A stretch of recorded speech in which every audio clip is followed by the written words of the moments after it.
Have you ever caught yourself thinking, why am I still doing this at my age? If you're over 70, chances are you've fallen into routines or habits that once made sense but no longer serve you. Maybe they used to bring comfort, purpose, or validation, but now they just leave you feeling drained.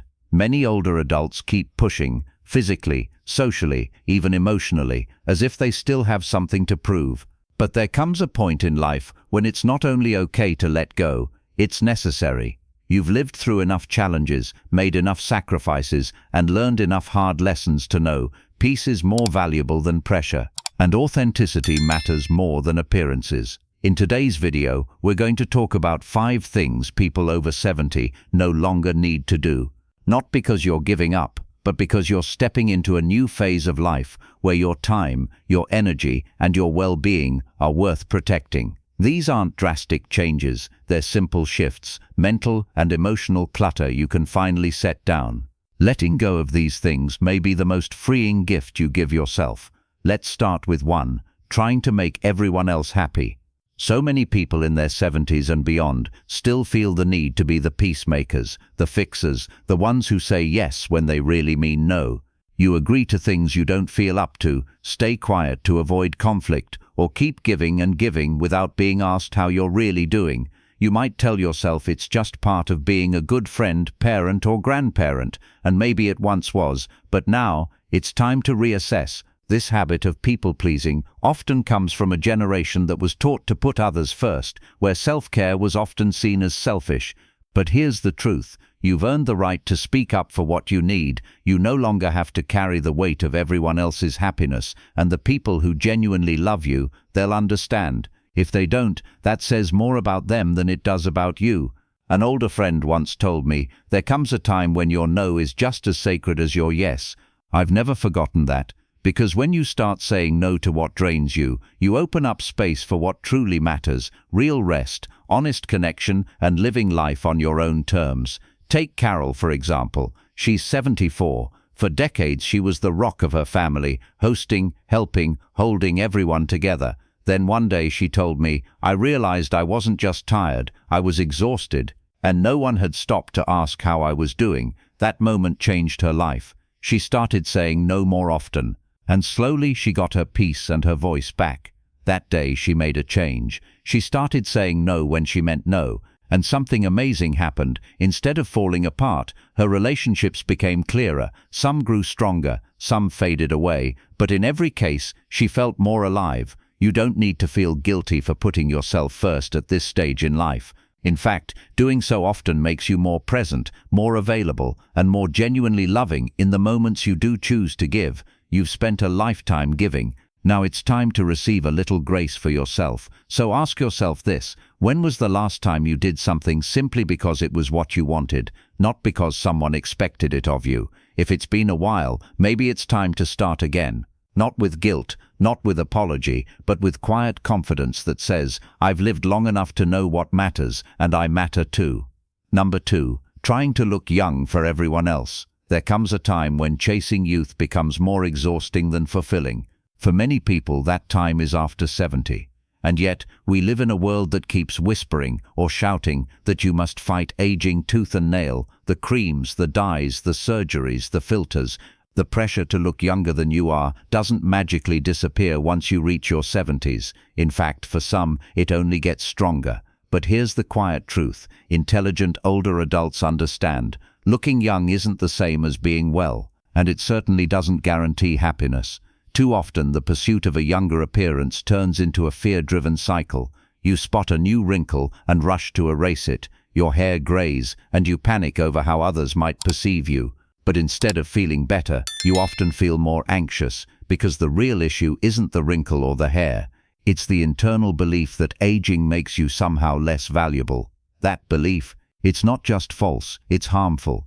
Psychologically, this obsession with youth is rooted in a culture that glorifies appearances and undervalues experience. But as we grow older, we gain something youth cannot give: perspective. And when you constantly try to look young just to fit into society's expectations, you rob yourself of the dignity that naturally comes with age. Let's get practical here. There's nothing wrong with taking care of yourself, dressing well, staying clean and sharp. looking your best, but that's very different from trying to erase the very years that shaped you. A man I met at a senior community center, 79 years old, told me this: when I finally stopped dyeing my hair and covering every wrinkle, people started seeing me. Not the version I was pretending to be, but me. And you know what? It was the most freeing moment of my life. The truth is, the people who love you, really love you, aren't drawn to your smooth skin or your thick hair. They're drawn to your spirit, your humor, the way you listen without judgment, the way you carry your pain and joy with quiet strength. That's what leaves a lasting impression. So instead of wasting precious time and energy fighting age, try embracing it. Let your face tell your story. Let your body reflect a life well lived. There's a kind of confidence that only comes from owning every year you've walked through, and that confidence, it can light up a room more than any anti-aging product ever could.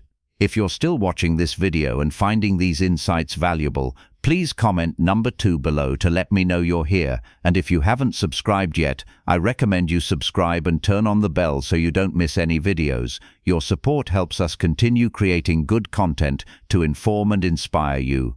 Now, let's move forward. Number 3, pretending to be okay all the time. One of the harshest habits many seniors carry with them into their 70s and beyond is the belief that they always have to be strong, cheerful, and perfectly fine, no matter what they're going through. It's almost like we've internalized a rule: don't complain, don't burden anyone, just smile and say you're okay. But here's the thing: pretending to be okay when you're not doesn't make you strong, it makes you invisible, and worse, it can slowly eat away at your mental and emotional well-being. After 70, the reality is that life becomes more layered. There's grief, physical discomfort, sometimes there's guilt about being a burden, and instead of expressing these feelings, many older adults push them deep down, thinking that silence equals strength. But in truth, silence can turn into isolation. You start to feel like no one understands you because you've spent years telling people there's nothing wrong. Stoic philosophy reminds us that being honest about our inner world is not weakness, it's wisdom. The ancient Stoics believed in recognizing pain without dramatizing it and in speaking truth without shame. That means it's not only okay to say, "I'm having a tough day," or "I could use some company." It's necessary. You weren't put on this earth to suffer quietly, and you're not less dignified just because you admit you're hurting.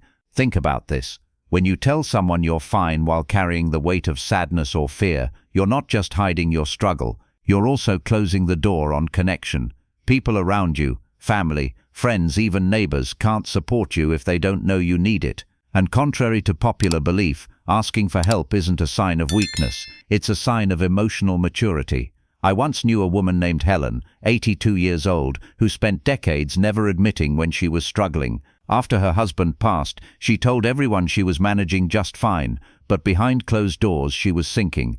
When she finally started opening up, sharing her grief in a support group, talking honestly with her daughter, something shifted. Her relationships deepened, her laughter came back, and she no longer felt like she was living 2 separate lives. The truth is, the people who truly care about you would rather know what's really going on than hear another polite lie. They can't be there for a version of you that doesn't exist. They want to be there for you with all your scars, your fears, and your strength. So if you're still trying to hold it all together, still saying, "I'm okay," when your heart says otherwise, it might be time to stop. Not because you're weak, but because you're finally wise enough to know that honesty is what leads to healing.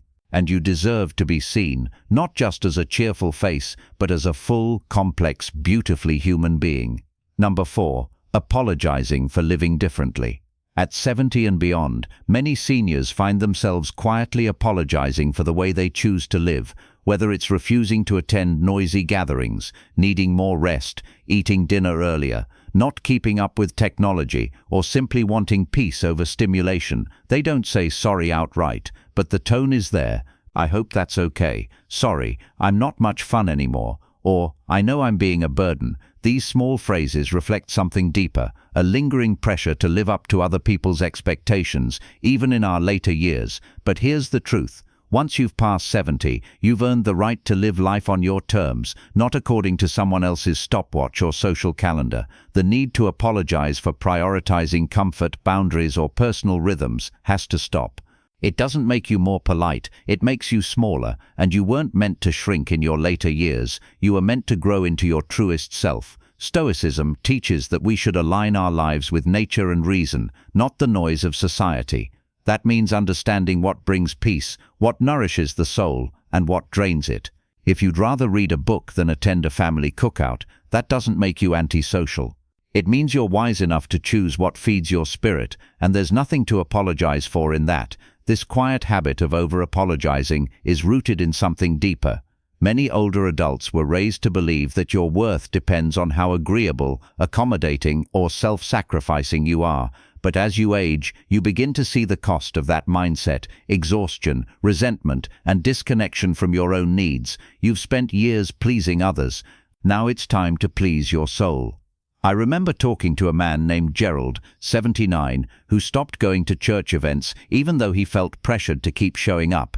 He said he was tired and he just wanted his Sundays to be quiet, but every time he skipped, he felt like he had to explain himself. One day, his daughter told him, "Dad, you don't owe anyone an excuse. If it brings you peace, it's the right choice." That conversation changed him. He stopped apologizing and he started owning his new rhythm with pride instead of guilt. Older age brings clarity. You know what matters and what doesn't. You know which people give you energy and which ones quietly drain it. You know what foods agree with you, what music calms you, what pace of life actually feels good in your bones. So why apologize for honoring that wisdom? When you say sorry for being too quiet, too slow, or too different, you send yourself a message that your preferences are a problem. But they're not. They're the result of a life lived fully, a life that has earned the right to pause, reflect, and choose with intention. So, here's a gentle reminder. You don't need to justify your pace. You don't need to excuse your peace. You don't need to explain why you no longer do what others expect. Your life is not a performance. It's your sanctuary, and there's nothing wrong with protecting it. If you're still watching this video and finding these insights valuable, please comment number 4 below to let me know you're here. And if you haven't subscribed yet, I recommend you subscribe and turn on the bell so you don't miss any videos. Your support helps us continue creating good content to inform and inspire you. Now, let's move forward. Number 5, chasing everyone's approval. One of the hardest habits to let go of as we age is the need for approval. For many people, even after 70, there's still this quiet urge to be liked, accepted, or validated by others, family, neighbors, society. We find ourselves second-guessing decisions, softening our opinions, or pretending to agree with things we don't, all because we fear being judged, excluded, or seen as too much or too different. It's a trap we've been caught in since childhood, and it often follows us into our golden years. But here's the thing. Life after 70 is too short to be lived under someone else's expectations. Stoic wisdom teaches us to focus on what we can control, our own actions, thoughts, and values, not the opinions of others. Trying to manage how others see us is like trying to hold water in your hands. It slips through, no matter how tightly you grip it. And yet so many older adults still carry the weight of approval seeking, even when it doesn't serve them anymore. They say yes when they want to say no. They stay quiet when their wisdom could offer clarity. They dress or behave a certain way, not because it feels right, but because it fits what others expect of someone their age. But the older we get, the clearer the truth becomes. Approval is a moving target. You will never please everyone, so why keep trying? Think of Evelyn, a woman I met at a community center in her early 80s. She loved colorful clothes and bold earrings, and she had a laugh that could fill a room. But for years she toned herself down, wore beige, stayed quiet, because her daughter told her to act her age. One day, Evelyn looked in the mirror and asked herself, "Whose life am I living?" That week, she started wearing her bright colors again. She said it made her feel like herself finally.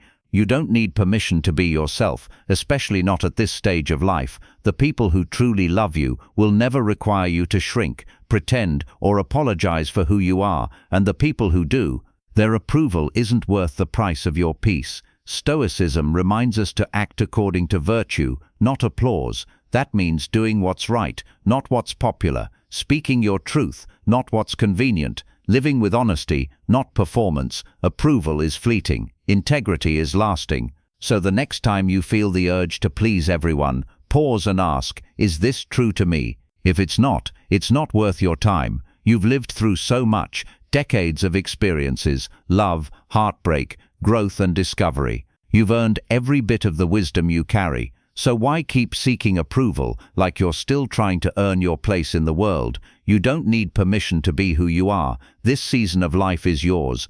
You belong to your values, your peace, and your truth, not to anyone else's expectations. Let the younger ones chase trends and popularity. Let them figure out who they are. You've already done that. You've moved beyond the noise, and what's waiting for you now is something far more valuable: freedom.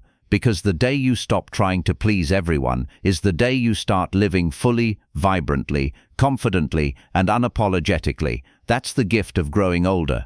You finally have the freedom to just be you, no explanations needed. It's funny how age clears the fog.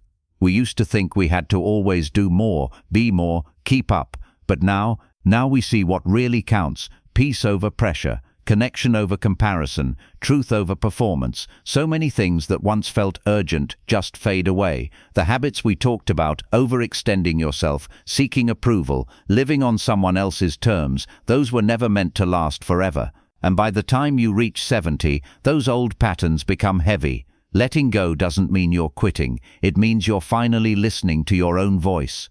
You've earned the right to slow down without guilt, to say no without a reason, to rest without apology. You've earned the right to choose joy, calm and clarity, to let go of what no longer fits and hold on to what actually feeds your spirit. Maybe that's what aging gracefully really means: not trying to stay young, but learning to be fully comfortable with who you are here, now, as you are. A quieter life, a more intentional life, less noise, more truth, less hustle, more heart. If you've ever felt uncertain about stepping back or making changes that feel more aligned with who you are now, I hope this video gave you permission to do just that. Because after 70, it's not just okay to stop doing certain things. It's wise, it's powerful, it's necessary. This is how you make room for what matters most.